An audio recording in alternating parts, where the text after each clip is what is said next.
Finishing out our weekend here on Chair Shot Reality with Vic Travaglianti, the play-by-play voice of House of Hardcore, and a great label to hold to him. Other than Tommy Dreamer, you are the only one who's appeared on every House of Hardcore televised recorded event, correct? Appeared on every show. The only other person outside Tommy to appear on all the shows.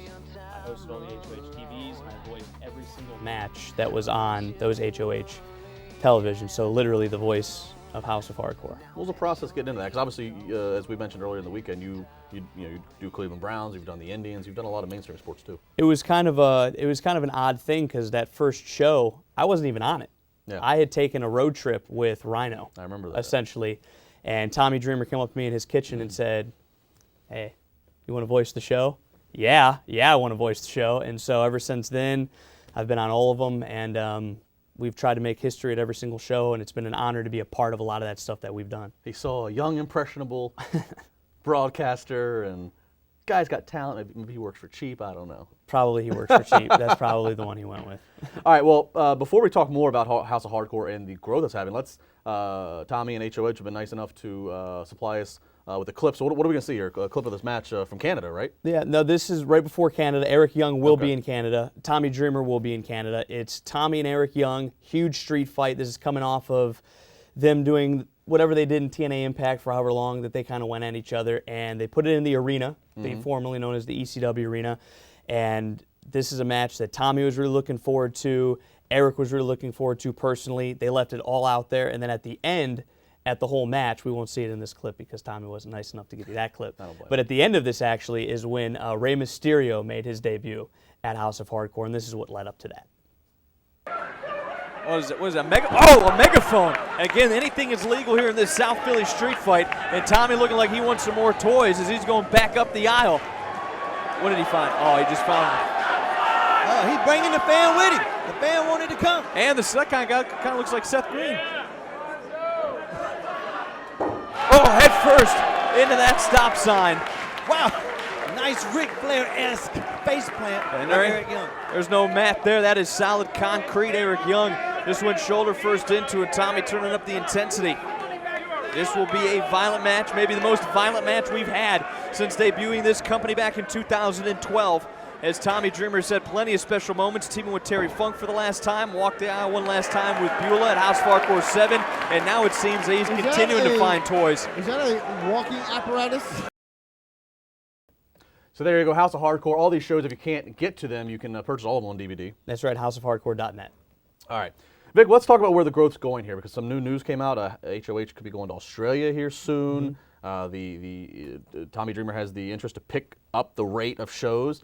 Is this like the declaration of they're putting themselves in? I mean, I guess they've been in the game, but it's like they're competing even harder now. You know, we just had two very successful shows in New York, specifically in Queens and in Philly. Both sold out. ECW Arena was packed with 1,400 fans. We're going to Canada on May 7th. The last time we were in Canada, we had almost 2,000 fans. Wow. Setting an attendance record at the Ted Reeve Arena, which had TNA, has had Ring of Honor, has had multiple concerts. We're going back to Canada as part of the Mindio experience. The end of June, we are going to Australia. That we're announcing that we're going to Melbourne. So we're going to go over there for a few days. And then next September, or I should say upcoming September 17th, we go back to the arena. And I can't really give out too many details, but there are going to be some other shows that are going to be added.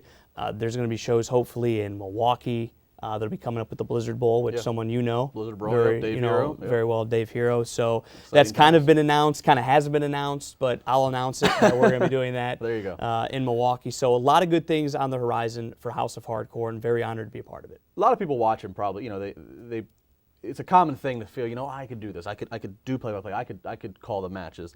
What was the experience like for you? Because you, in a lot of ways, were learning on the fly. You're still learning, I guess, on the fly. Everything's a learning experience. I know you've told me off air, Matt Stryker, friend of the show, that you attribute that he taught you the most. Oh yeah. What's it like? I mean, especially calling the different styles that the House of Hardcore shows have, because it's like the old ECW. You get a hardcore match, you might get a more technical match, you might get a faster pace match.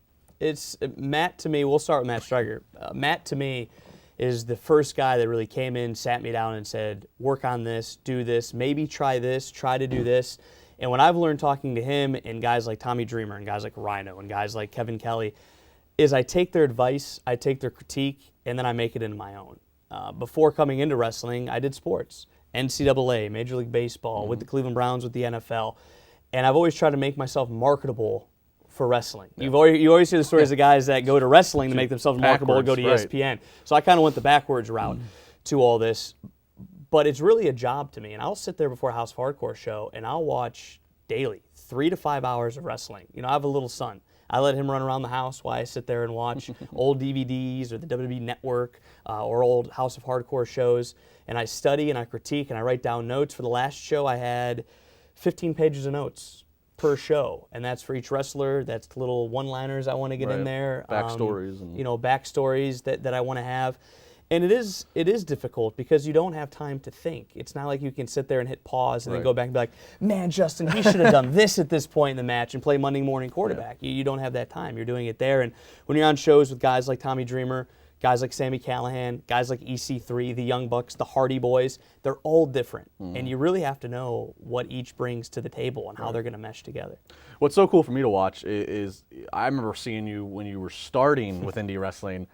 Vic was doing backstage announcing for PW Wrestling that then became Prime. It was on Sports Time Ohio, which was aired on DirecTV. So there was a decent following. We would constantly get people from all around the country that were watching. Ireland, even I get messages from people in Ireland. It was punch that LeBar in the face. It was a fun run. Then you became an on-screen character. And fun fact, he actually threw me into a guardrail at our biggest show of the year. It was an outside pavilion. He threw me into a guardrail.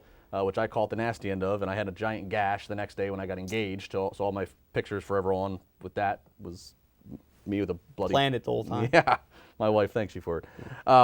It's so crazy to see the transition of where you've gone. And speaking of transition, talk about indie wrestling, the transition of where this is going, because like a guy like Johnny Gargano, somebody you know really well, starting back in the days of Cleveland, and how that situation's happening of him working the schedule that he does, and we're hearing about maybe Evolve and WWE talking about airing more things on the network. It's just, it makes sense that House of Hardcore is flourishing right now as well, because it's the time to hit while the iron's hot. Well, it's odd because you think about Tommy Dreamer.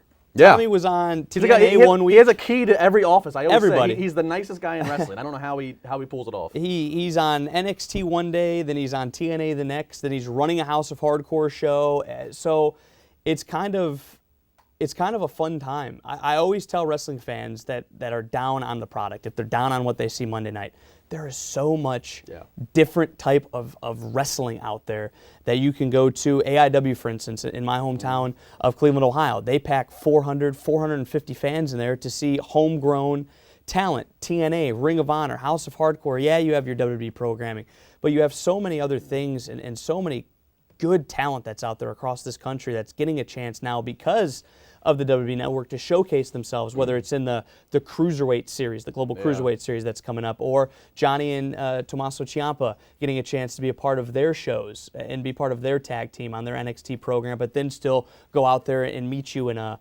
Poughkeepsie, New York, or a Fort Wayne, Indiana, or wherever it may be. So it's a fun time, I think, to be a wrestling fan. Absolutely. Well, Vic, thank you very much. I'm glad you came in your busy schedule. We look forward, obviously, to watching the calendar, watching the DVDs, watching the clips. Hopefully we get you back in as HOH continues to... I hope we can still pull you away from the schedule that's Just increasing. talk to Josh Eisenberg. Great guy, PR wonder. Love that guy. Star of the show, by the way. Make sure you follow Vic. Make sure you follow House of Hardcore on Twitter. We will, of course, be back next weekend, as it will be our WWE Payback predictions brought to you by WrestleRumble.com. We'll see you then.